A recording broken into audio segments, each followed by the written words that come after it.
¿Qué tal, estimados seguidores? Los vuelvo a saludar para continuar esta ambientación de lo que es el Adviento. Nos quedamos en Jesús la vez pasada. Cristo ha resucitado. Es la exclamación que resuena entre todos aquellos que lo aceptamos como Señor, Mesías y Dios verdadero y queremos seguir su camino de vida para servir en el reino de Dios desde la Iglesia y alcanzar la vida eterna bajo su luz. La Iglesia de los primeros tiempos celebró en primer lugar y solamente la resurrección de Cristo, respondiendo a su llamado de encontrarse con Él en la celebración eucarística semanal, según los primeros testimonios de los escritos cristianos del siglo I y II. Pero muy pronto aparece la celebración anual de la resurrección, a la que se adjuntó un tiempo de preparación que fue variando en duración a lo largo de la historia. Pero la verdad revelada por Cristo y su autoridad regia espiritual sobre sus discípulos no fue bien vista, ni por los judíos en primer lugar, ni por el resto del mundo pagano después, que sospechaban que eran una secta de sediciosos que se organizaba para derrocar las organizaciones políticas y religiosas de la sociedad antigua. La consecuencia fue la persecución, pero en lugar de disminuir los creyentes, aumentaban de manera muy numerosa. El Imperio Romano, en el que iba creciendo esta perseguida y naciente iglesia, organizó muchas persecuciones contra los que confesaban a Jesucristo como su Señor, pero las amenazas de ser aniquilados por los pueblos enemigos que amenazaban el imperio y la corrupción de sus instituciones que ponían en peligro su estabilidad, fue llevando a algunos emperadores a considerar que tener persecuciones dentro de la sociedad romana no favorecía en nada la estabilidad del imperio y preferían la tolerancia de los cristianos. Fue así que después de una de las peores persecuciones organizadas por el emperador Diocleciano a principios del siglo IV, un nuevo emperador que derrocó a los sucesores de aquel decidió en el año 313 emitir un edicto en la ciudad de Milán, en lo que hoy es Italia, decretando la libertad de religión del Imperio Romano. Más tarde, el 7 de marzo del año 321, este emperador, llamado Constantino I, impuso el reposo obligatorio en el Día del Sol.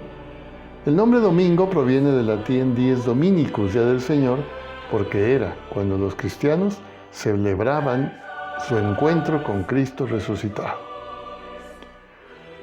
El cristianismo se empezó a desarrollar no sin agresiones por parte de los paganos y sospechas por parte de las autoridades, sin embargo, pues gozaban ya de la protección imperial. Fue así que en el año 380, otro emperador llamado Teodosio decretó en Tesalónica que el imperio debía adoptar la fe de Pedro en Roma. Por lo tanto, se declaró ya un imperio totalmente cristiano. Tuvo sus ventajas y sus grandes desventajas. Pero aquí lo que nos interesa es qué pasó para explicar a los paganos las manifestaciones de Cristo como luz del mundo y como palabra de Dios que ilumina la vida de los hombres. Y entonces escogieron las fiestas del sol para explicar que el verdadero sol era Cristo Jesús, el sol que nace de lo alto para iluminar a los que viven en tinieblas. Los paganos celebraban las fiestas solares o fiestas de la luz entre el 25 de diciembre y el 6 de enero. El 6 de enero regularmente era en Egipto y en Oriente, y el 25 de diciembre del occidente norteño del imperio.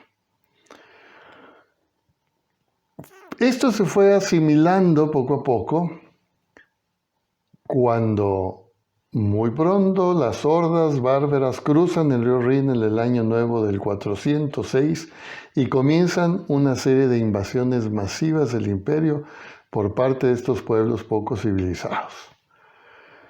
Entre esos pueblos estaban los francos, que se convirtieron al cristianismo presididos por su rey Clodoveo en el año 496.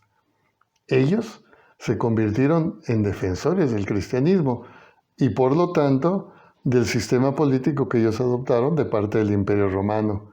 Sin embargo, se constituyeron en su propio reino. Más adelante, vino la evangelización de los sajones, casi 200 años después, apoyados en el reino franco.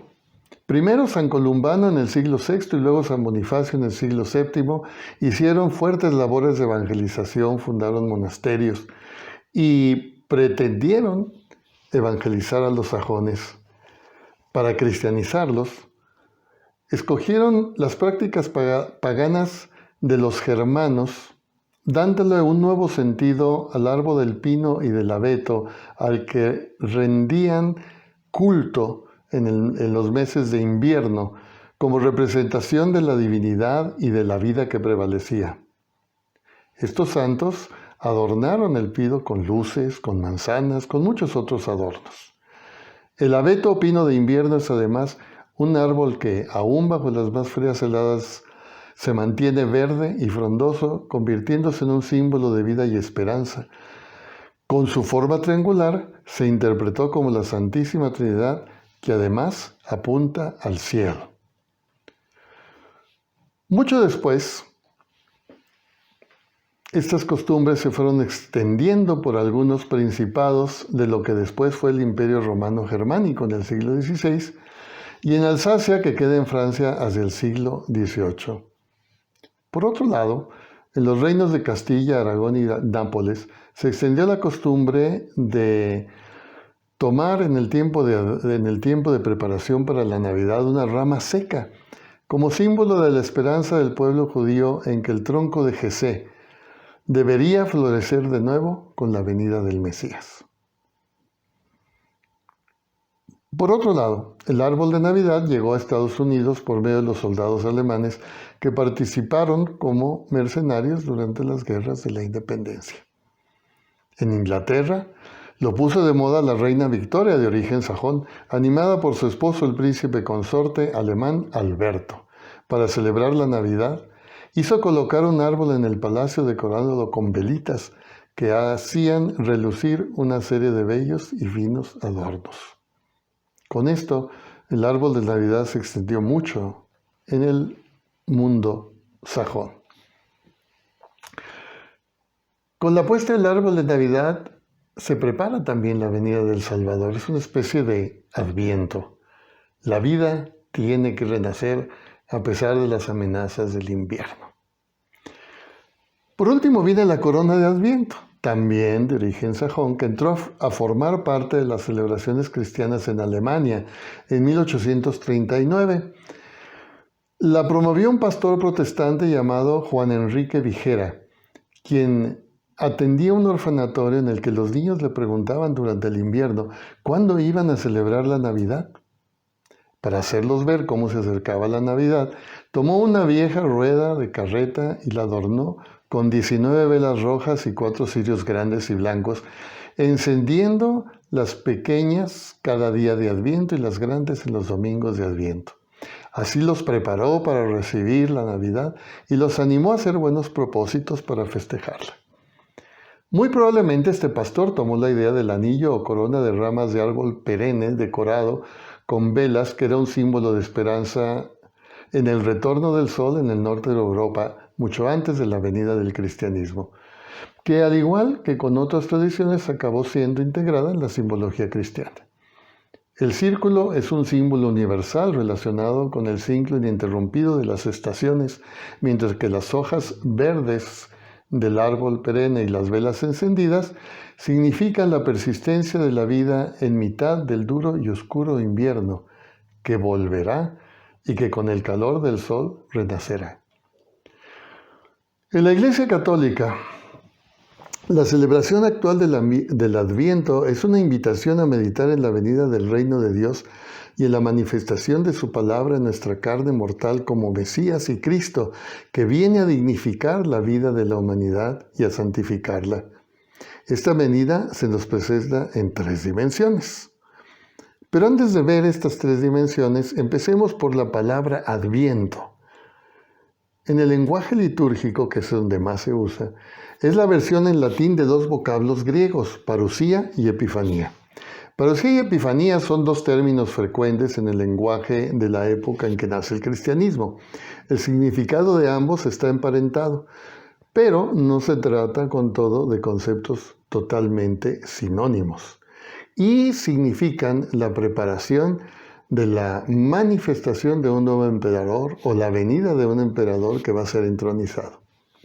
El Nuevo Testamento incorporó estos dos vocablos al vocabulario cristiano, adoptándolos a la nueva realidad evangélica. Posteriormente, cuando la Iglesia en Occidente pasó del griego al latín en el siglo III, tanto la palabra parusía como el término epifanía se vertieron con un único vocablo, adventus.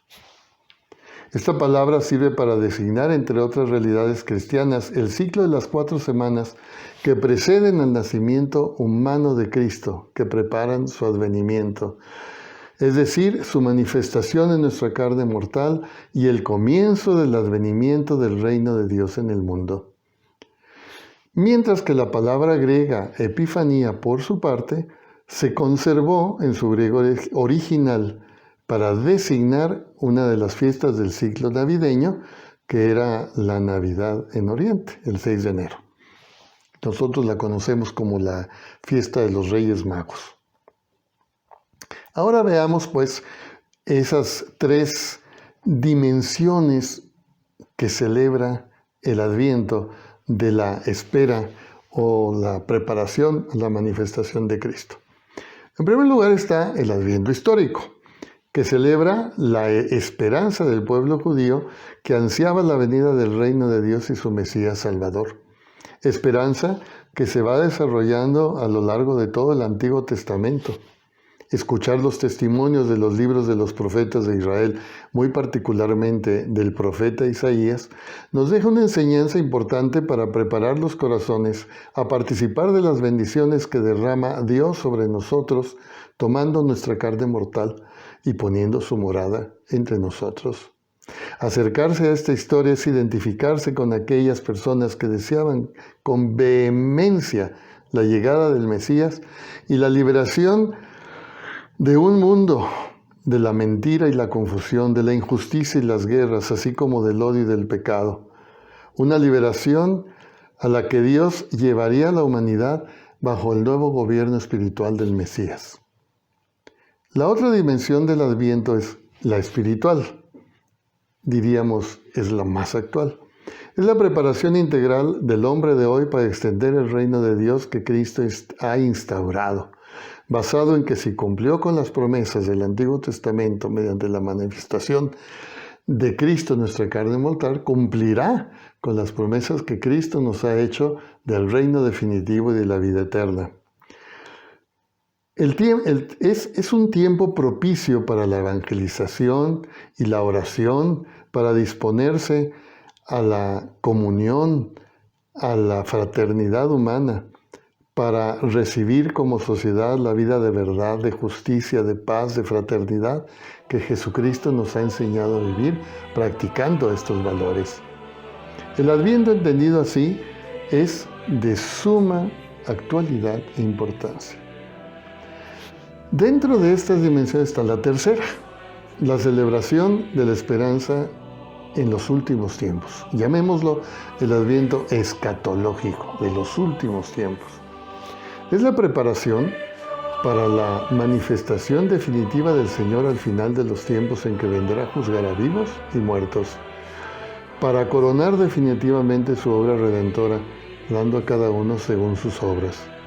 La Iglesia invita al hombre a no esperar este tiempo con temor y angustia, sino con la esperanza de que cuando esto ocurra, será para alcanzar la felicidad eterna, teniendo la salvación de Cristo como el instrumento, el medio para purificarnos de los pecados y hallarnos dignos del reino de la vida eterna.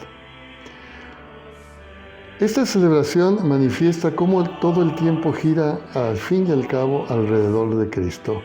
El Cristo prometido en el Adviento histórico, El Cristo presente por medio de la Iglesia y los signos sacramentales y la caridad de la Iglesia en nuestros tiempos, y el Cristo que esperamos y que un día se manifestará como juez de vivos y muertos al final de los tiempos, declarando así Cristo como Señor del tiempo y de la historia, de quien podemos esperar la compañía, la fortaleza y la luz para poder llegar a una vida feliz y a una muerte santa.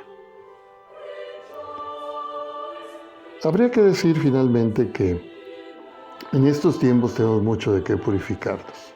El mundo enloquece en el campo de la producción y del consumo, de las ventas, de las compras, a veces de la exageración, cayendo quizás en muchos excesos a lo largo de las festividades de Adviento, tanto que se olvida todo lo anterior, se olvida el sentido del Adviento.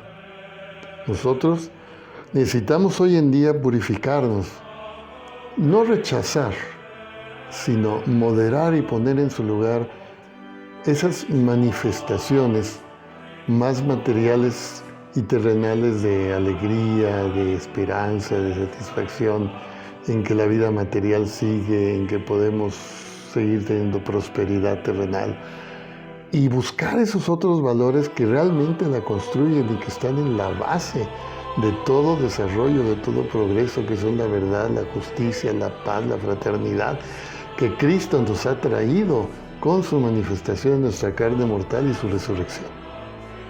De esta manera, creo que tendremos mucho más paz al prepararnos para la Navidad y podremos encontrarnos el día de Navidad con un espíritu verdaderamente fraterno de hermanos, celebrando a Cristo en la carne.